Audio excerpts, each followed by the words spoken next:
Ang alamat ng ulan.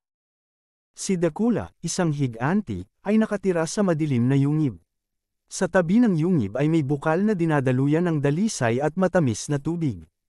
Hindi mangyaring makakuhang madalas dito ang mga tao dahil bantay na bantay itong bukal ng matapang na higante. Madalas kumukuha na lamang ang mga tao ng tubig sa dagat para magamit nila. Paminsan-minsan nasusubukan nilang tulog si Dracula, kaya panakaw na nakakasahod sila ng tubig sa bukal. Isang hating gabi, maraming mga tao ang pamaron sa bukal para sumalok ng tubig. Hindi nila alam na gising pala ang madamo na higante.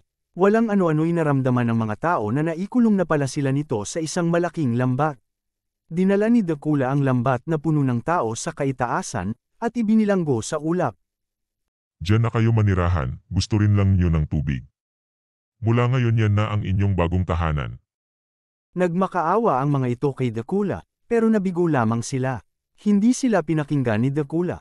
Iniwan sila sa ulap. Ang mga taong nakakulong sa ulap ay nalungkot at nagsitulo ang masaganang luha.